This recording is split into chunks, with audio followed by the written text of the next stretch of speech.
with how positive I can be and with using the 2% factor with manifestation, with living your life in that way, it can also be a detriment if you do it the other way.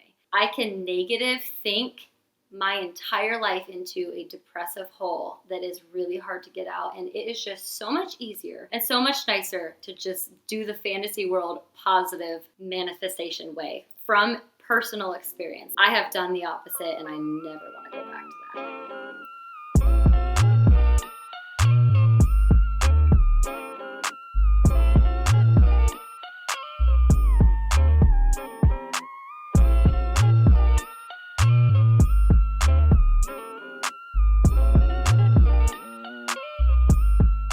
Welcome to the 2% Factor podcast, where we explore where small things have made a massive difference in someone's journey.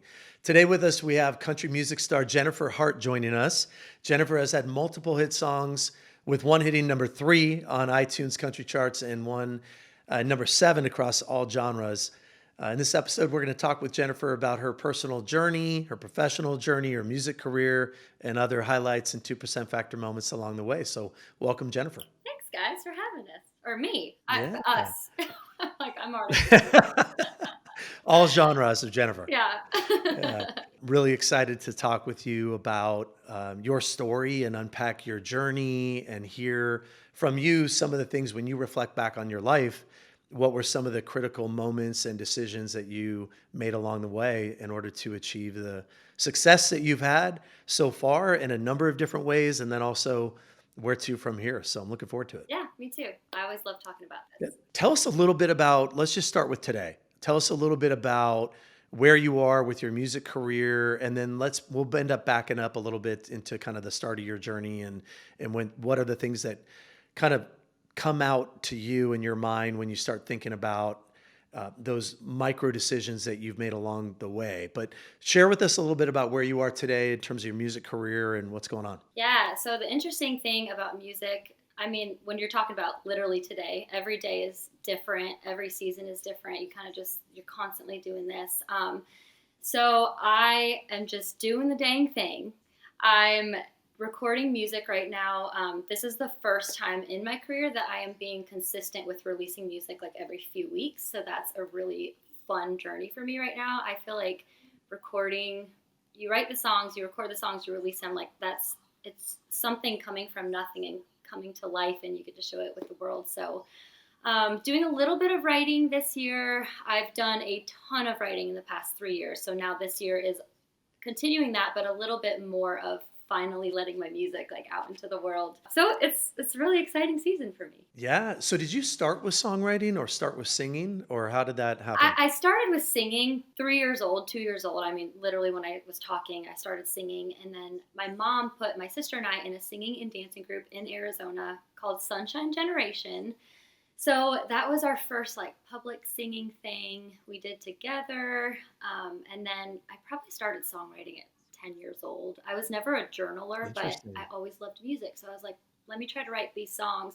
They were horrible, but I was convinced one of them was going to be a Disney hit. And spoiler alert, it was not a Disney hit. So, I mean, I feel like I really started songwriting, though, when I moved to Nashville. Even though I wrote a little bit on my own in Arizona, it was just a whole nother level moving here, co-writing with real writers. I'm sure there's a lot to learn on that front. I mean, I can't even imagine. And with all the talent out in Nashville, all the people you can surround yourself with, I'm sure makes a difference. Yeah, absolutely. It really does. I just love co-writing because I always want to be the worst writer in the room because I know I'm going to grow if everybody around me is better than me. I have no involvement in the music business, nor can I sing, nor can I, write anything. I have really no connection with it at all. Yeah. But I got obsessed with watching the show Songland a few years ago. Yeah. Have you seen it? Actually, I have not, but I need to. I just feel like I live that every day, but maybe the show's different. I don't know. I would love to see it. I'm sure you would, but I mean, it basically brings songwriters to the table, gives them an opportunity to show their talent. They also sing their songs typically, but it's really more about the writing, and then they pair them with other writers and other artists Yeah. that come in, and then they ultimately write a song together, and then kind of tweak it and make some adjustments to it and then release it. And so they'll have, huge artists on it. It was pretty cool because, learning something I had no idea what goes into that. Yeah. It's pretty incredible. Yeah, I think that's cool for people outside of Nashville to see because the songwriters really get looked over. You hear your favorite song on the radio by the artist, and no one has any idea who the songwriters are. So, spotlighting the songwriters is important. You're living your dream right now, really, right? And going through that journey, but it started, it sounds like at a really young age. Take us back to what that was like for you. How did your journey begin, and what were some of those critical decisions along the way? Yeah, there's a lot of those. So, the first obstacle, I guess, major obstacle in my life, 10 years old, I was diagnosed with Tourette syndrome, OCD, and social anxiety. All of it was very, very severe at the time. So, that's hard for anybody to go through, especially at that age. And it's kind of like an entire family diagnosis. So, even though I was the one with the diagnosis, like my family was going through it just as much as I was.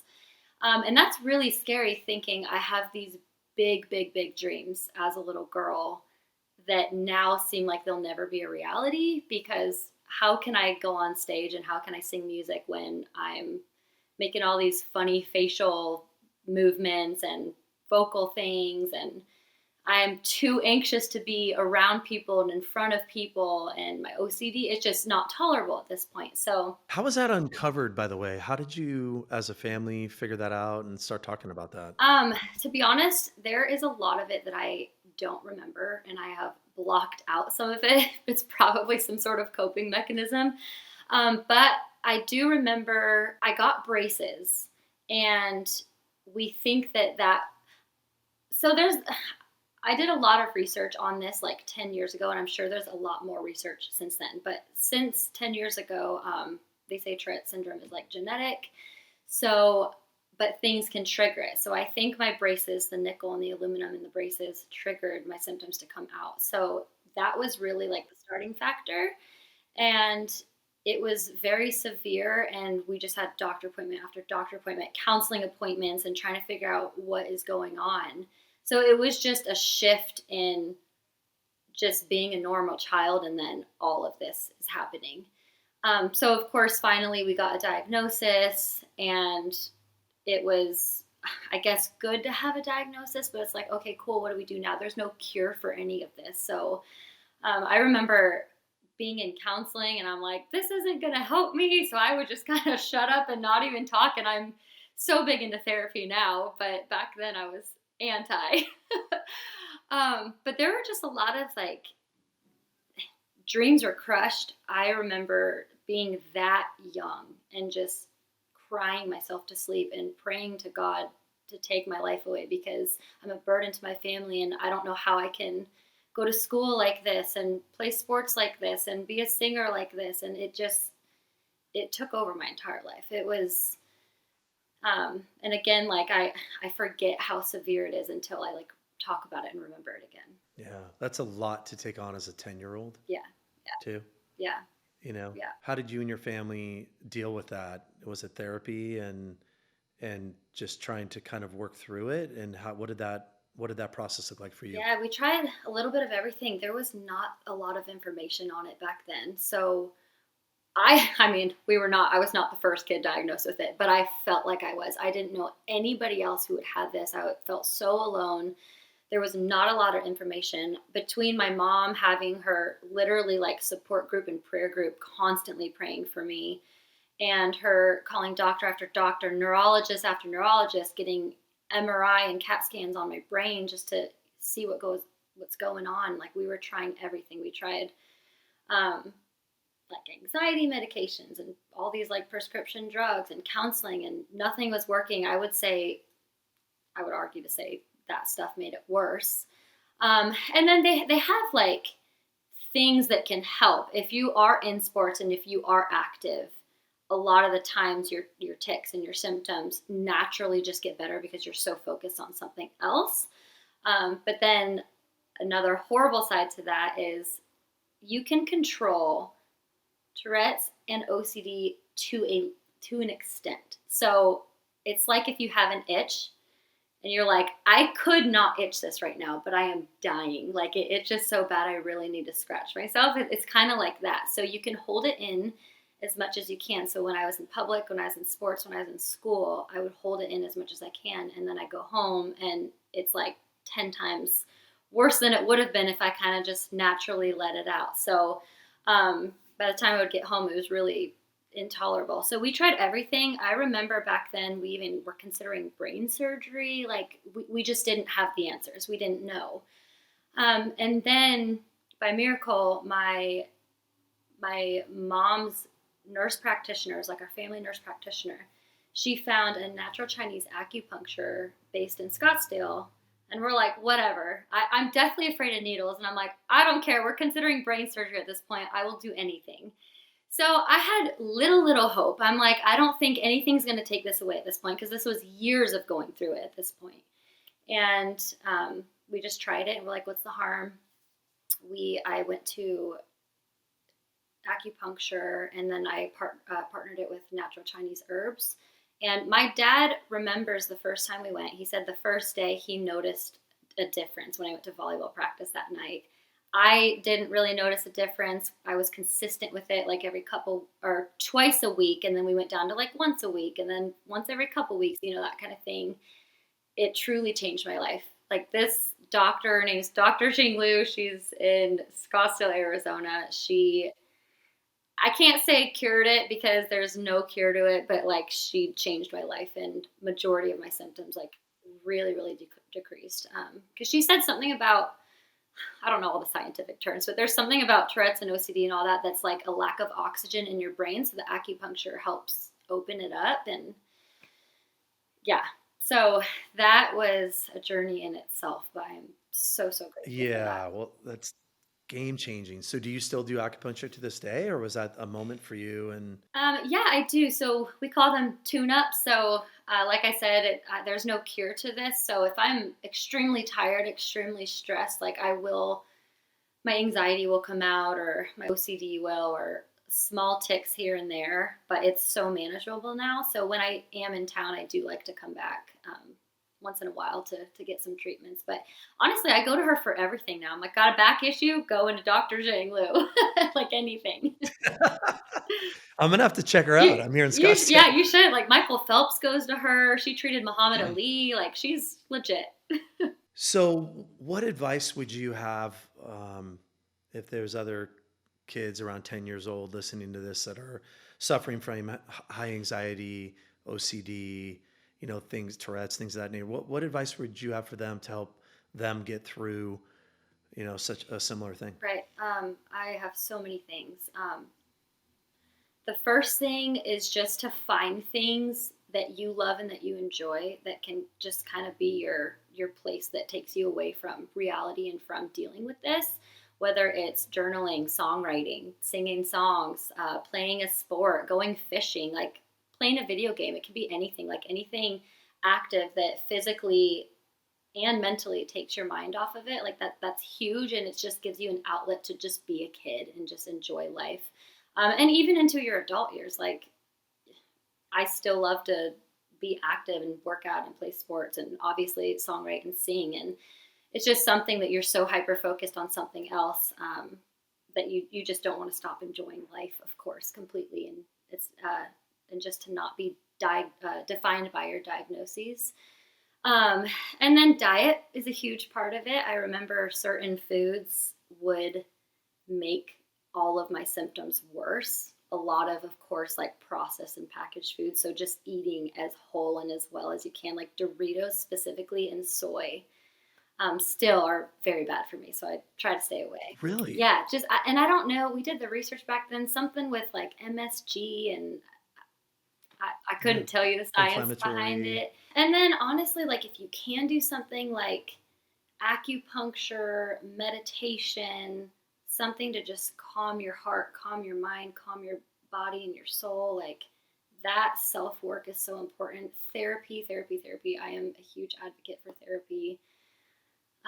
Just not even more like you can't go to therapy and they're going to cure you, but it's an outlet to be able to talk about how you feel about what's happening to you, or how to be and how to be yourself when you go to school or when you're in front of people, and dealing with if people do make fun of you, just an outlet for how to handle all of the harm that it can cause. Amazing. And I'm sure there's so many people out there that are dealing with these types of things and they don't.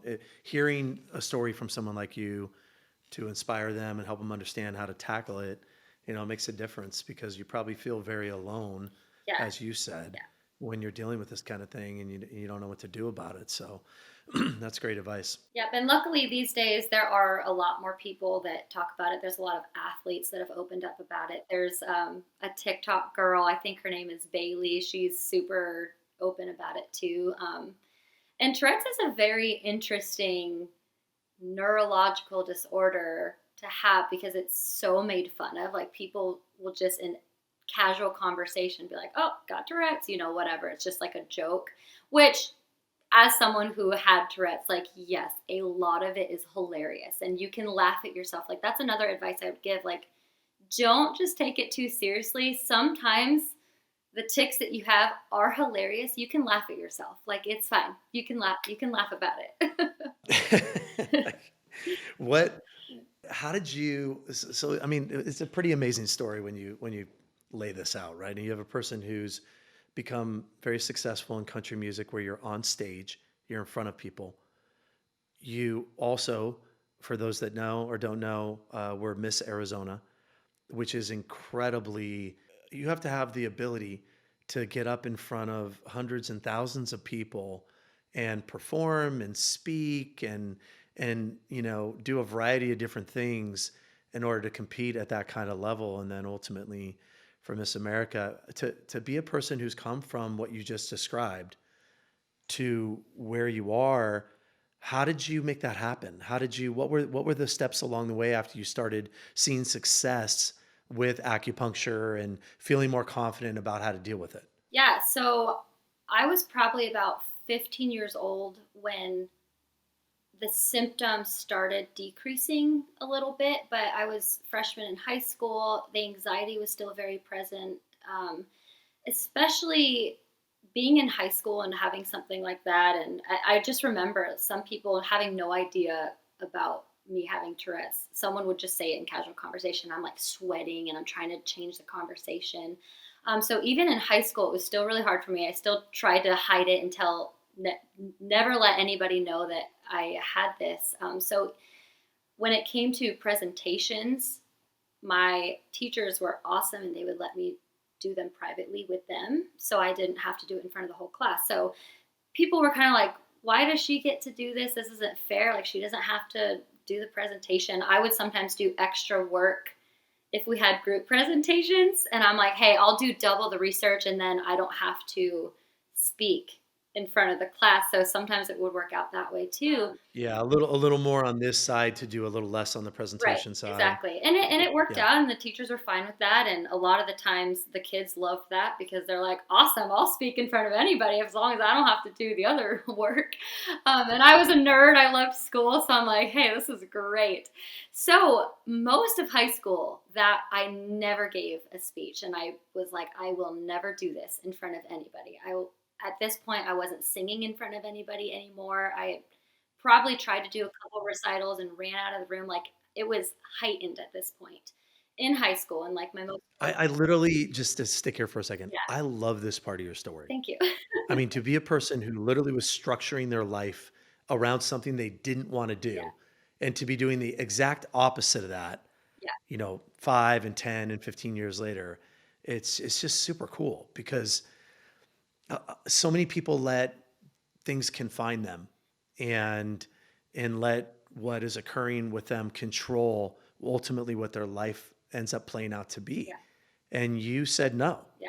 So keep going. Yep, Tell us more about yep. this. I love that part of it. Yes. So high school was just a huge, like, still to this day, there was just so much that has grown me since then. So I wanted to do cheerleading. When I was younger, I did dance and gymnastics. And I'm like, okay, well, cheerleading would be awesome to do. And it was a small step here. If we're talking about 2%, I'm like, what can I do to get to do something active that I love doing, and I know I'm going to be performing in front of people, but I'm not going to be alone. There's going to be 30 other girls around me, so not all eyes are going to be on me the entire time. So I'm like, this is doable.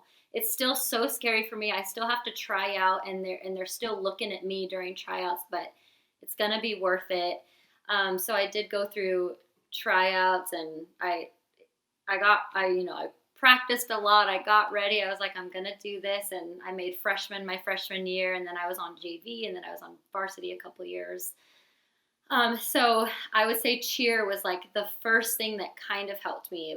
We had competitions, and we were in front of thousands of people performing in competitions. And then we were at football games every Friday night. And it was such a good outlet for me because it was active, and I had my community, and they were my best friends, and it was performing. Like, best case scenario for me, I really did feel comfortable, and I did feel like I was taking a step forward.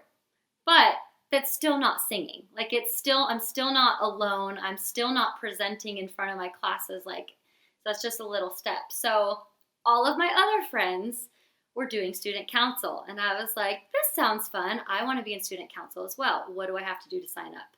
Oh, you have to give a speech in front of your entire graduating class. This is 800 people. And I'm like, I don't even give a speech in front of 24 people. How am I going to do this?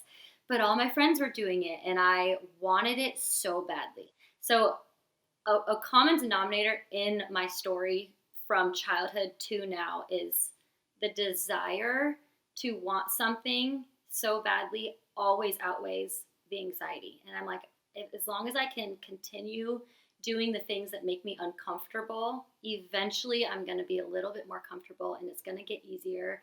So I just have to do it. So with trying out, That but that I yeah, I love that because that is a mindset choice though. absolutely. I mean, and whether it was you were raised that way and your parents taught you that, or organically developed it due to your friend group or whatever happened, the I love that you called out a defining factor and consistent factor across your life, because choosing to do something uncomfortable and having a desire to do something, and that motivation to do that being bigger than your fear around it, I mean, that's everything for people moving forward in their lives versus being controlled by that fear and that anxiety that ultimately holds people Yeah, back. exactly. I I would guess, like you said, it's probably something now that you yes.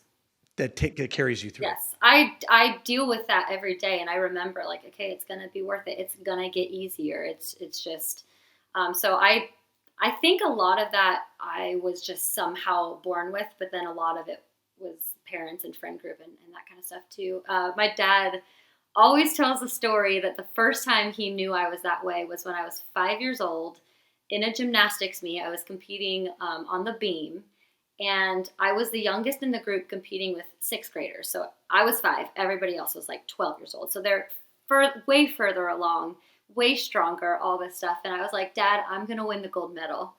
And he's like, all right, here's the first lesson. Like, yes, you have that mindset, you go for it, but I want to let you know if you don't win, like, you keep trying, it's going to be okay. Because he's like, you're not going to win. Like, realistically, he didn't tell me this, but he's like, realistically, you Sure. probably won't win. He's setting it up so that Yeah, just in case you still stick with it. exactly. Yeah. And then I remember him saying, even if you don't win, like, you can keep trying, you can get back up, you can do it again. And I'm like, no, I'm going to win. And then apparently I went and won the gold medal. So he was like, all right, we've got our hands full with this. So, and then We have an achiever, we have a driver on our hands. exactly. Yeah. And then I do remember my parents, when The Secret came out, the documentary. I don't even know if the book was out yet. Maybe it was. I don't know. But we watched the documentary as a family. We did vision boards as a family. So I think it was like a little bit of it was just, I was born that way, and then they helped me implement that too. So I've always been such a big believer in manifestation and positive thinking and all that stuff. So I think that helped with all of this in high school. And with the trying out for student council, going back to that, I was like, all right, I'm going to do it. How can I make this a little bit easier for me than talking in front of 800 people. And it's like my senior class, my graduating class. I'm like, if anybody's going to make fun of me, it's these people. So I was like, okay, well, singing would be a little bit easier than talking to me.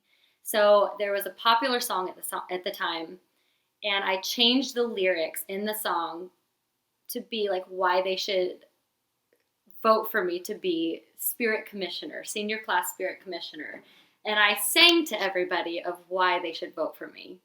And I was scared to death, but I did it. And everybody was coming up to me after, like, "Oh my gosh, I can't believe you sing. You have a really good voice," and all this stuff. It was And so nobody knew. Nobody knew at nobody that knew I point. sang. Maybe a couple of my close friends, but nobody knew. Um, and that was a huge pivotal point for me because I was elected into student council. I was just like, I can do this, and it does pay off. And it felt so good to show a little bit of my passion with people. And then not only did I do that, but people are like complimenting it, and they're acknowledging that I am good. And it never hurts to hear a couple compliments. So it really helped fuel me. I feel like once you do one thing like that, it's just so addicting, and you just do another thing, and you do another thing, and you do another thing, and that's how I mean, truly, that's the 2% factor. That's how you get to where you want to be, because those little things that are growing you and are so good for you just become addicting. So then after that, it was kind of just a spiraled effect of, all right, what can I do now to take a little bit step further? Cheer camp, they did this silly little talent competition at cheer camp all the time, where people would come up on stage and like do a little dance or sing or do something silly.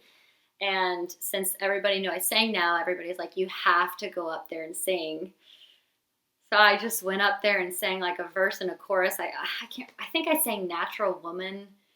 Um, so that was like the next step. And then after that, somebody asked me to sing the national anthem at a Dodgers spring training game. And that was the scariest thing That's a for me. big That deal. Oh, right here in Arizona. Yeah, exactly. Because we've got spring training in Arizona. So I did that, and that was my first like major singing in front of somebody. That's interesting you say that. I was just at a spring training game 2 weeks ago, 3 weeks ago, and I heard somebody sing the national anthem, and I made a comment. I said, "Wow, she was amazing." And so you have this younger talent, right, that's coming up and finding opportunities like that to showcase their talent and then work their way up into the bigger leagues, if you will. Um, so yeah, I noticed that as well. And thinking back to what you said about running for student council, I did that in ninth grade, and I remember how it's terrifying So terrifying. as a middle schooler or high schooler. So when I think about you stepping out and doing that and singing with what you dealt with from kind of 10 to 15, you deal with it for a lifetime, right? But you came through it in a better way, it sounds like, after 15, and taking those micro steps with trying out for cheer, recognizing it's a group, creating community of friendships, running for council, you know, finding opportunities to continue to sing more and people encouraging you. That is, when you look back at your story, that's why I love doing this. I love having these conversations because it's not a surprise of where you're at. It's not a surprise of what you're continuing to do in your country music career, what you did with Miss Arizona. Those things you did were different than what other kids were choosing to do. Yeah, yeah, You were building a blueprint at a absolutely. young age for you building your confidence in taking risks, in knowing that it's going to be okay if you fail, and all the things. Yeah. And I don't think I really realized it at the time. Looking back now, it's obvious to see all these little steps, but I don't think I was like, oh, I mean, I knew every time I did something, it was going to get a little bit easier. I did know that. I had read The Slight Edge, and I had watched The Secret, and all that stuff. So I knew that, but I don't think it was an intentional, like, all right, here's the next step, and here's the next step. It just kind of naturally happened. But looking back at it now, I'm like, that's really cool. Um, sometimes I think my high school self was braver than I am now. I'm like, how can I get back to her? That's what we were talking about before the podcast, right? Is it's good to remind yourself of these fundamental factors of your essence. It's who you are. It's how you got to where you're at, and what you're going to build on to get to where you go from here. It's a beautiful thing. And then right after this, National anthem. yep, the national anthem. And then after this is I was in community college. I think that was high school, but then went into community college for a couple of years. Still was singing at more spring training games. Had not done Chase Field yet, and I had a friend. We went to high. Well, we went to rival high schools, but we were both in cheer and we were really good friends. She had won Miss Arizona in 2011. So just as a friend, I went to Vegas to watch her compete for Miss America. I had never competed in a pageant before. I had never considered it. And I was like, I remember texting her on the way back and I was like, I think I want to do this. Can I? Do I have to do this my entire life in order to compete? Like, is this something I can do? She's like, oh my gosh, you should totally do it. So we got together. She kind of told me how it went down. And again, when I set my mind to something, I do it and I will work and work and work and work. So I decided I was going to do it. I did my first local pageant. I think it was Miss Cave Creek. I got first runner-up, and this was like a week after I had decided I wanted to compete. So still didn't know what I was doing, but I'm like, let me just try it. Got first runner-up. Competed the next weekend for Miss Tempe. Also got first runner-up. That was the end of that year, that season. So I couldn't compete for Miss Arizona that year. So I had 9 months until the next local pageant for the next season. And I was like, all right, I'm just going to do everything I can to win this, because if I'm going to do it, I'm going to win. So I graduated community college, what is that, your associate's degree, in 3 semesters just so I could take a semester off to prepare for this. And I was like, worked extra hard in school. So I'm like, I really need to just focus on this. I really prepared for all of the aspects, which were evening gown, swimsuit, private interview with the judges, on stage question, and talent. So obviously, like, I'm getting a little bit better at being in front of people at this point, but it's mostly singing. So I know I have to speak on stage with a random question that they're going to ask me, and I have no idea what they're going to ask me. And I have to go do a 10-minute private interview with 5 judges. So I've got to really practice for this, because this freaks me out. So I promised myself I would never do public speaking. I was like, when I sign up for college, I am not going to do this. This is the one class I will not do. When I decided I wanted to compete for Miss Arizona, I was like, I guess I got to enroll in public speaking. So I did just that. It was so scary, but again, it was like every speech became addicting, and I became proud of myself, and I felt accomplished, and I felt like I could do big things every time I did that.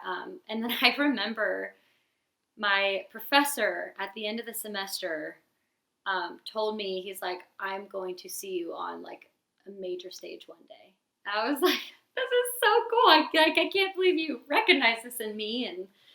And so to go from, just I'm never going to do public speaking to, hey, you're one of the best students we have, was really cool. And then it helped me a lot with obviously competing at Miss Arizona. So I ended up competing for that little local pageant, Miss City of Maricopa, and I won that. And then I had a few months for Miss Arizona, and then was preparing like crazy for that as well. Just on a little bit of another level with a coach. And it's hilarious because I sing one 90-second song and I'm practicing it every single day for a few months. And now I'm like, I sing 13 songs on stage and rehearse it once or twice. So it's just hilarious. But hey, I was prepared. I felt so confident and ready when I was at Miss Arizona, and I was like, I'm going to win this. And I remember this, here's the manifestation thing. Before I even won Miss Arizona, I put myself in my own phone, my own contact information, as Miss Arizona. So Siri, anytime I was like, hey Siri, can you do this? She was like, sure, Miss Arizona. Sure, Miss Arizona. Yeah, so I was like, I'm Miss Arizona before I even win. And truly, at that point, I felt so confident. I felt so good that even if I don't win, like I just did everything I could do. And I'm fine with it either way, honestly. Like I really was at that point to where I remember going on a run every single morning, 3 miles every single morning. It was kind of like my time. I wouldn't listen to music or anything. I would just go on a prayer run, a prayer walk. And I was like, all right, this is what I want to do, but your will be done. If this is not what you want, then I'm totally okay with that. Like as long as you use me for something and people just feel good around me and people I just make an impact. Like that's really all I wanted at the time, which I think was a really good mindset going into it because I just felt so confident with where I was at. Yeah, So that's a healthy yeah, mindset to be in, right? yeah, It also keeps you calm and yep. confident. When you look back, I'm sure there's a lot of things that played a role, but when you look back, was there one thing, if you had to put your finger on something that helped you get that extra edge to get first place in Miss Arizona? What was that? Yes. So I again need to take advice from myself today from back then. The one thing is I knew I could only control what I do and I cannot control anybody else. So the whole stereotypical sabotage people backstage, which is majority of the time not true, but I have seen a couple things happen. It was just that thing like I can cheer all these other girls competing on because what they do in their talent and what they do in their interview, why would I focus my energy on them and trying to change them when all I can do is like do my best and be myself. So I was in a really solid place with knowing this is my path and this is my journey and I'm just going to focus on me. And even today I will find myself focusing so much on other people's careers and I'm like, if I just put that energy into my own career, how many further steps could I have taken? So it's all constantly like, it's a mind game. And back then there wasn't really social media. So I think it was a little bit easier to do that. Nowadays it's a lot harder, but I mean, that was a huge, huge thing for me is knowing that me being on stage and me doing my talent or me doing whatever aspect of the competition is me and anybody else it's them and we're good, we're all different people and we can't control what other people do. I love it. I love it. That makes a lot of sense from a individual standpoint and also from a business standpoint. When you think about managing your career, managing your brand, managing your time, all those different things. That's good. So, how did you transition from Miss Arizona? What was the moment that you realized you want to pursue a career in music? So again, like since I was a kid, this is the big dream I wanted. Then it felt like it was impossible. And then after doing all these things, it felt a little bit more of a reality. So at this point, it was always still a dream. It was kind of a matter of time for me to when I moved to Nashville.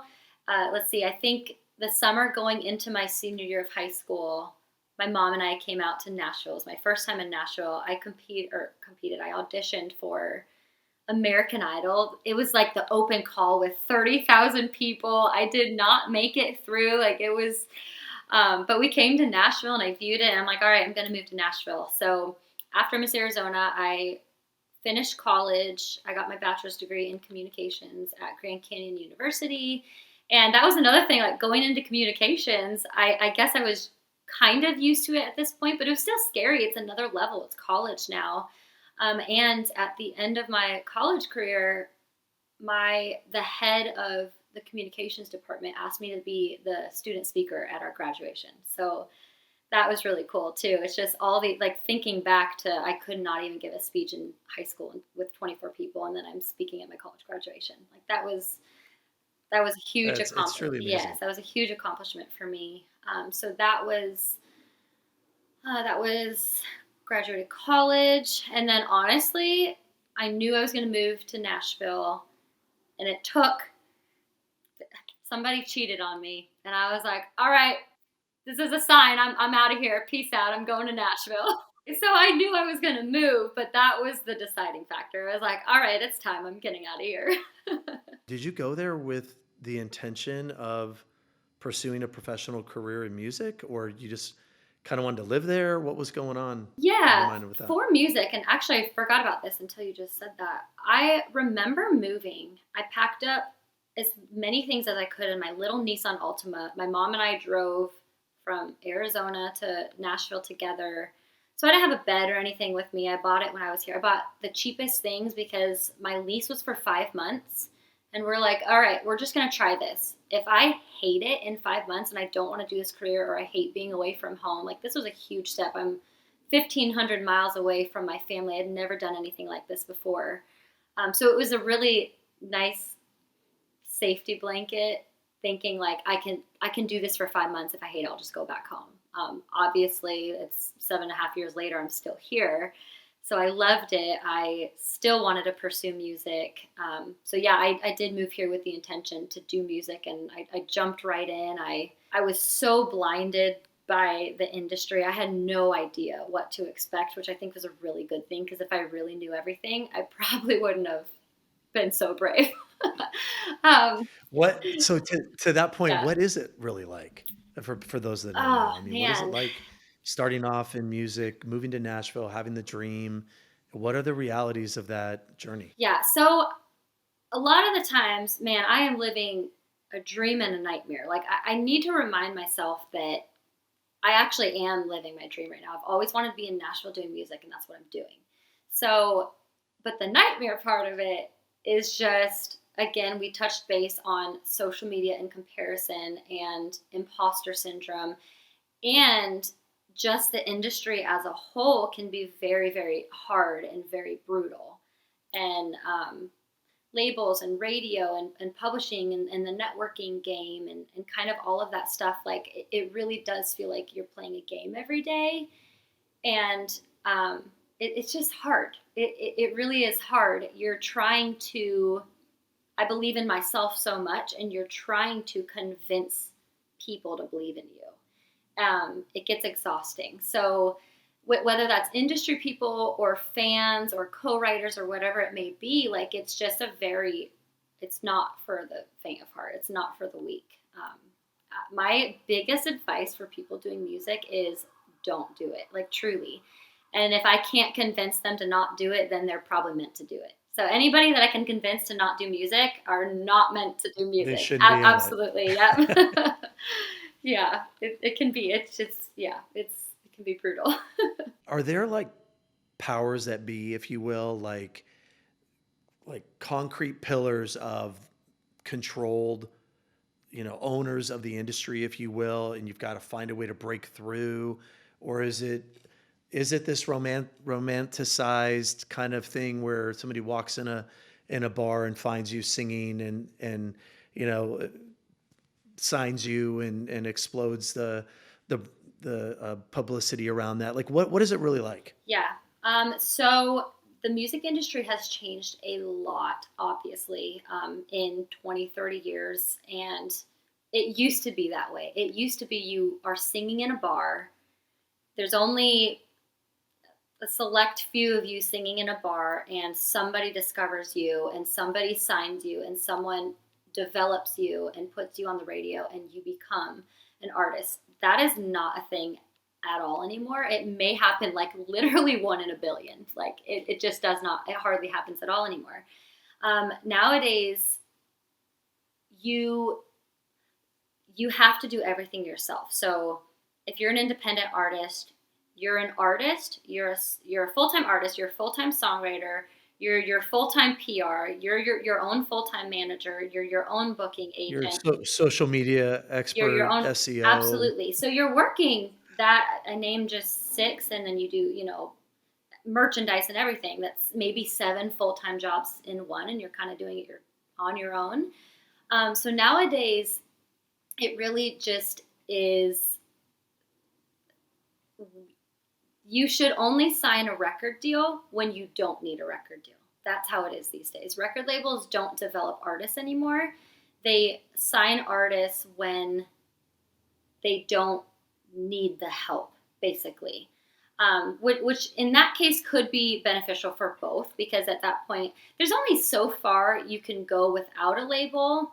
You can have an entirely incredible fan base and career without a label. Everybody's doing it these days. But if your goal is to be on radio, at this point things may change, but if your goal is to be on radio and have number one hits and be nominated for awards, like, you need a label for that. So let's say you're very successful in your independent career, and then labels start looking at you because they can benefit off you, and you're like, I want to go on radio. Then it's a great time to sign, because you have a lot more power and control with how much ownership you still have of your stuff, which has recently changed in the past 3 years. It used to not be that way at all. Like, I signed a record deal 4 years ago, before any of that changed. So I was in the older, like, traditional record deal, except they still didn't have like the artist development thing. So it's like, okay, we signed you and we'll put money forth for your project, or whatever it may be, but you're still going to develop yourself. So it's just so different these days. You really, What's changed? You mentioned something changed over like a few years ago. yeah. What's different between a record deal 4 or 5 years Yep. ago versus the last couple of years? Yep. So traditional record deal that they had the past 50 plus years is, somebody signs you, they own everything. They pay for everything, but they own everything. So you're really only making money off of playing shows, songwriting, if you're a songwriter. And that's a whole nother story. It's a whole nother thing with Spotify and streaming now. It's a lot harder as a songwriter.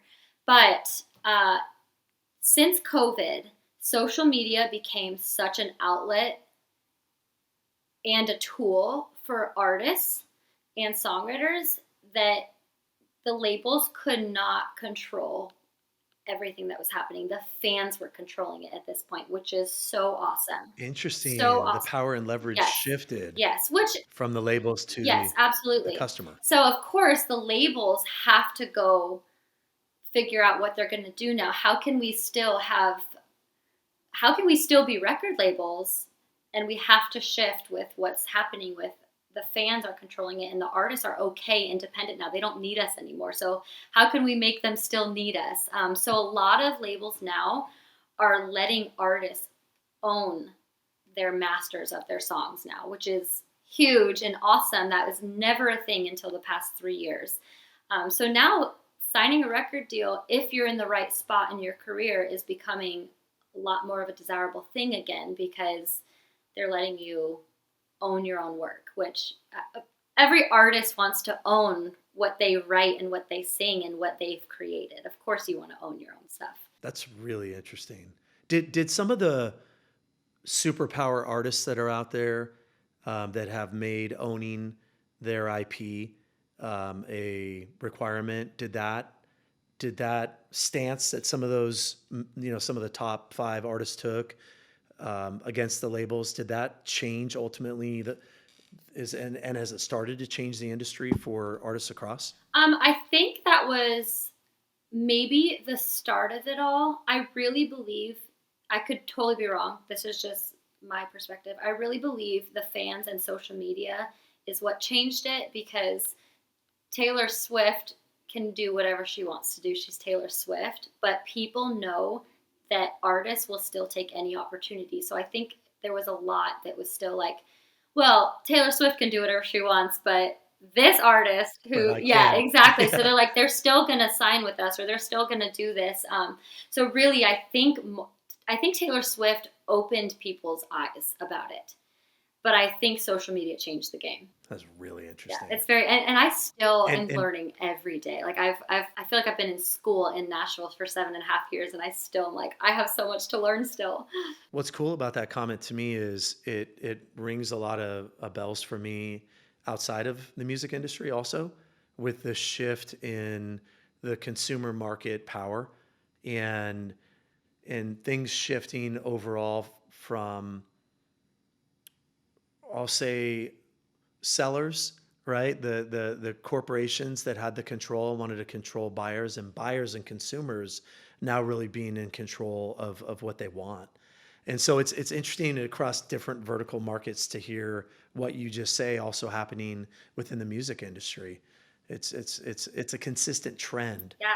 now that and playing a role because of the role of social Yeah, media. which I think is a great thing for artists right now, but it's just so saturated. It can be hard that way too. And then if social media is a whole thing in itself. I have to learn to love it, but I've gone through seasons where I'm like, there's nothing I want to do less than social media. So, and the comparison game and all of that, it gets really hard. And the numbers game, paying attention so much to numbers, like you really just have to be you, which I'm learning, and put stuff out there and let go of control. So in 2020, you had the start of your big hit, right? Half the Man. Is that what ended up triggering you getting signed, or did you get signed before Half the Man? That is what ended up triggering it. I was probably one of the first artists to take off around that time online on TikTok specifically, and YouTube and stuff. So yes, and again, but the record deals were still structured how they were. So I wouldn't have signed that kind of deal today, but at the time, it was still awesome. So it was after. So that's the silly thing, though. It's like once I already did something as an independent artist and it takes off, then everybody's like, "Oh, we want you," and it's like, "Wait, I don't really need you now." But I honestly, even if I wouldn't sign the deal today, because I'm independent now, so I have a lot more like say and control of my own stuff. I'm still so grateful for it because I learned things I wouldn't have learned otherwise. I know exactly what to look for in a deal in the future. I honestly, even just like protecting friends from certain contracts and stuff, like I like to think of it as, even though I did go to college, it did feel like it was 3 or 4 years in a college class, like learning all of this information that you cannot learn. You absolutely cannot learn unless you go through it. So I'm glad I got all of that knowledge. Your bachelor's degree. Yeah, yeah, in music. Yeah. In music. Yeah, Well, really your master's. You got your graduate exactly. degree Yeah, I got a post master's. GCU. Yeah, yeah. Yeah. Somebody give me a So plaque. what was that like? What was that like for you when Half the Man went viral, right? Number 3 in country music, number 7 across all genres. That's a big deal. What was that like for you? Yeah, so at this point, I have always been afraid when I moved to Nashville of showing my real emotions. And I remember Half the Man was the second song I wrote that was actually about me and my life and my story. And it obviously resonated with other people. So I remember loving the song, and I tried to give it to my dad for Father's Day. I wrote it in May, so Father's Day was the next month. And I was just too excited, so I showed him the crappy work tape. It was just guitar vocal with a lot of mess ups. I'm like, I wrote the song for you. And we just loved it, and we're like, let's record it, let's release it. And I I liked the song a lot, and I thought other people would like it, but I had no idea that it would resonate worldwide with this many people. And it is just the coolest thing to know that a relationship that my dad and I have, my sister and my dad have, I wrote it into words that still don't feel like I can really express like the gratitude I have for my dad. I did the best I could in words, and it's like my dad is the one that's impacting these millions of people, and we see all of these videos of fathers and daughters online that just touch my heart. And sometimes when it becomes this numbers game, you just lose all of the heart behind it. And it's like, oh cool, this got 3 million views and this got 10 million views and this has this many streams and whatever. But then you really look at it and you're like, what is this? This is a real family. This is what I've been doing lately, is like taking all of the numbers away and looking at the impact of this, and that is like such an accomplishment to me. That's exactly why I do music, to share my life and my story and my truth. And I hope that it relates with a couple people. And this happened to be quite a few million. Yeah. I love it. Your dad must be so happy too. Yeah, Your you know family. what's funny? He's in the music video with me. Obviously, of course he is. We filmed it in Arizona, and he was he's a retired United Airlines pilot, and at the time he was in his last year of flying before he retired. People were starting to recognize him at the airport. They'd come up to him. They're like, "Are you the guy in the Half the Man video?" So it was awesome that people started recognizing him literally worldwide. I mean, he would travel to other countries and stuff, and people would recognize him. With the emotion that you felt through the impact that you saw the song had, did that change and shape what you were doing going forward post that song? Absolutely. So even before I released the song, just knowing that I love this song so much and I was going to record it and release it, I was like, I think this vulnerable thing is working. So I love writing that way now. And even if it's not, I'm going through something right now, I've got to write about it. A lot of the times I have to wait that out a little bit. Sometimes I can't really go there yet, but at some point I will write about it. So if I went through something, or if I'm like, I really like this idea of a song, I've been through this, so I know how to talk about this. That's how I write majority of my stuff now. Or it could be a co-writer's going through something and like, I've been through something similar. Like I just have to connect to my songs, even if I'm not going through it right now. Like I won't release anything I don't just connect to and it doesn't feel like me. So that's absolutely how I approach it. I'd say 90% of the time. There are times where you just write something random because you feel like it or, whatever. But majority of the time I'm writing really like real stuff. I mean, to me, that's a 2% factor moment right there. The fact that you have kind of honed that into your authentic self and recognized how when you're in that mode and you're writing in that mode, how that connects with people and the impact it can have. Yeah, I had an aha moment actually at a show a couple weeks ago. I think this was my first time on stage that this has ever happened. So I normally, again, when you're just in this city, in this industry, in this mindset of numbers and people liking you and trying to impress the managers and the record labels and the publishers and whatever it may be, and the co-writers, I went on stage one time. I almost, up to like 30 seconds before the show, I literally almost canceled. I was like, I just can't do this today. I don't feel good. I was very sensitive that day. Like I was so close to canceling. I'm like, okay, I'm just going to go do it. And then halfway through the show, I was just like, I just don't care. I just don't care about anything right now. I am going to be myself. And like, I'm not kidding you. It was a shift in a mindset. I saw every single face in the crowd where normally I'm like, I hope they like me. I hope they like my music. I hope I'm sounding good. And I was just like, there are real people right now watching me and I'm going to sing about real stuff. This was the first time I didn't have a set list. I was like, I'm just going to sing the next song, whatever I feel like singing at that moment. And I did that, and it was the best show I've ever played. I had never gotten so many compliments after the show than that show. And I just saw people for who they are, and I felt so connected to the music, and I was singing for the people about stuff that I have been through. And it was the coolest moment. And like the past 2 weeks, I've just taken that with me, and I hope I take that with me the rest of the career. Like even when I post on social media now, I'm like, I really, as much as I would love 1 million plus views on every single video I post and all these streams, like I really am so focused on how can this relate to somebody or how can this help somebody now? And whether a video does well or it doesn't, it feels so much better coming from it at that place. And it's that is like one of the coolest like moments I think I've had in my entire career. Just a tiny little flip of mindset right there. Do you now going forward from that moment plan your set, or do you To an let it extent, I flow? think it depends. So I have a show tonight, and I have a new guitar player playing for me. So in this case, I don't really play that much by myself.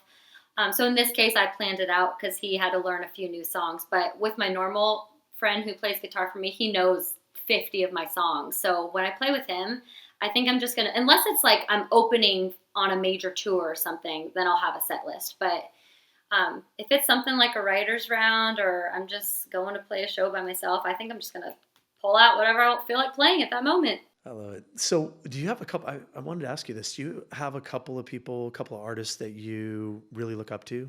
A couple of favorite people that you're trying to model after, or you respect? There are so many artists that I love. Something that I've been really diving into lately is, again, that similar to that moment. It's like I just want to be me and I just want to release the music that I like. Sometimes I'm so worried if it's ballad enough, if it's upbeat enough, if it's country enough or pop enough or too pop or whatever it may be. And I'm just like, I grew up on 90s country. I grew up on 90s pop. I listened to modern day Christian pop, country, like all the things. So I'm like, I have aspects of all of it. And that's what feels like me because I love it all. So some of my favorite artists to sing growing up were Leanne Rimes. I love Billy Currington is one of my all-time favorite country artists. And then I love Kelsey Ballerini. She's got some really country stuff and she's got some really pop stuff. And I love her honesty too. So there are so many artists that I love. I mean, I think that all the 90s country people are like my OGs. So I'm obsessed with all of them. Tim McGraw, Faith Hill, Sarah Evans, like all of them. Those are probably, they started it for me. So they're always going to be my biggest role models, but there are so many people. Modern day, I really love Mackenzie Carpenter and some of those up and coming artists too that I just love their music and I love their vibe and just, yeah, there's a lot of people I like. I always think it's fun when you meet someone, as they're kind of on the up. Kelsey Ballerini was at the stage in her career where she was performing at like Native American casinos. And I lived in Seattle for a little while, or for a long time. I basically grew up there, went to college there. And I was living there at this point, and she performed at the casino right by my house. And so we went down for it. And her and the band were in the restaurant afterwards, just super nice. I always remembered meeting them and thinking how nice and friendly and warm they all were. Yeah. And they're in a small town in the middle of Yeah. nowhere. Right. And that was right before she won, I think, her first big award, maybe country music artist of the year or song of the year. It was a big award in the, years ago. Yeah. Yeah. I know. Interesting. It's so cool. And just being in Nashville, it's so cool to like see each other all the time. It becomes normal, which I think is awesome. But it's also weird that it becomes normal. You're like, should this be normal or should this still be really cool to me? It's always cool. And then what I'm noticing now is I've been here a while and I feel like it's almost like high school. Like you've got your classes, every year a class graduates. It's kind of like that in Nashville with music. You notice it's like, oh, this person and this person, they've known each other for 10 years. It's like, because they kind of moved to Nashville together and they're kind of like in the same class and they're kind of making it all together. So it's really cool seeing some friends now that I have known as nobodies, and they're all making it now, like Priscilla Block, and then there's Lainey Wilson, who I didn't know her before, but I had so many mutual friends, so I've known of her for years. And then my husband went on tour with her. He was playing drums for another artist, and they were on tour together with Jason Aldean. So we got to know Lainey a little bit, and like even just watching her from that point to now, and she is one of the most genuine people. Honestly, she should be everybody's role model. She's an angel, and she's so talented, and she works so hard. Where to from here? What are your aspirations at this point? What are your goals? What are you trying to tackle next? Yeah, I am trying to release all of my favorite songs that I've written, and honestly, see where it goes. I would love to go on a major tour in the next couple of years. And one of my recent goal shifts, I've always wanted to sell out arenas, was always like, since a kid, that's what I wanted to do. As cool as that would still be, I really want to have a residency in like Vegas or something. That would be really cool to do in my career at some point. So it's a little more stay put, less on the bus every night. And it's kind of, I think the older I get, I'm like, that would be nice. It would just be nice to be in a hotel for a solid 2 months instead of a bus every night. I Yeah, wanted to, at first you're like, why would they do that? Now yeah, you're like, yeah, I kind of get it. exactly. Yeah. But I mean, I want to do it all. I would love to get on a major tour. I haven't done that yet where I'm opening up for like a major artist. But I hope my music resonates with people like Half the Man did. Like that just the emotions that has created for so many people. I hope my music does that. Well, I asked you that question because we have to put it out there because of your commitment to manifestation. Absolutely. Yes. I want to So we play. put it out I haven't there. done my Grand Ole Opry debut yet, so I think that's Okay. a short-term goal that will happen soon. Okay. I like it. We got that. We got the national tour. We got the Vegas residency. The works. We're putting it out there. Love it. So did you have or do you have any mentors in your life right now that are impacting your journey? I've been such a huge family girl my whole life, so my mom and dad I will never outgrow. I will never be embarrassed to have mom and dad around. Like, I will never outgrow going to them for any sort of advice. My dad, in the way that he pursued his career, he was a United Airlines pilot for 37 years, I believe, and flew for a couple smaller airlines before that. He always reminds me to enjoy the journey. And some of his favorite parts of his entire career were those months and those years where he was making nothing, flying for the little airlines with his best friends. So he reminds me of that all the time. And he's like, enjoy the journey, enjoy where you're at today. He always grounds me and always brings me back to reality of this is where you came from, this is who you are. Honestly, my parents are a huge, huge mentor of me. All right. One question we ask all of our guests every time is what would you say if you had a conversation back with your 22-year-old self? I would say, first of all, that I am proud of you and don't ever lose your joy and your innocence in the world, but also just the way that you positive think or honestly live in this fantasy world mindset sometimes, because that's when things have worked for me. So I think sometimes it can look bad. So I've had so many people tell me, oh my gosh, you just live in this fantasy world. Just stop living like that, even at that age. But I was accomplishing things. So keep doing it, girl. I love it. Yeah. It's almost like you want to say back, why? Yeah, exactly. Why would I stop Yeah, dreaming? exactly. Exactly. Because I have gone through, which we've talked about this before, but the opposite of that, I have lost the positive mindset. And with how positive I can be, and with using the 2% factor with manifestation and with living your life in that way, it can also be a detriment if you do it the other way.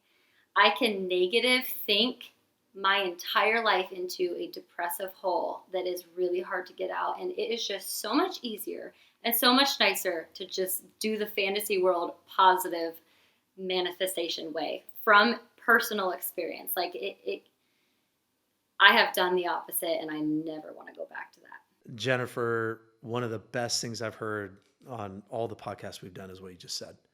I It's so just true. couldn't agree more. The power of the multiplier that we're talking about in your life with these micro decisions and manifestation and goal setting and accepting challenges and pushing through them and all the things we talk about, and then how powerful that can be in a negative way, So right? be It's careful. so Be true. careful of the Be 2% careful. factor because if you use it the wrong way, your life will be miserable. And you will have a very successfully miserable life. So, You yeah. won. Yeah, You drove yourself into the ground by exactly. thinking negatively Yeah. every So day. just do yourself a favor and do it the other way. Could not be a better way to end the podcast. Thank you for joining. I mean, a truly amazing conversation. I've learned so much. I am taking away some amazing insights from the things that you've shared. And thank you for going personal and sharing your journey as a child, the things you've been through. Amazing. So everybody, please like and share, make a comment, all the things on YouTube, Spotify. Jennifer, where can people find you? I'm on all of the social media sites, Instagram at Jennifer Hart. Same thing with TikTok. I'm on Twitter or X, Facebook, YouTube, and then website jenniferhartmusic.com. The old fashioned way. Yeah. Love it. Jennifer, absolute pleasure. Thank you for joining. Thank you so much. I loved this.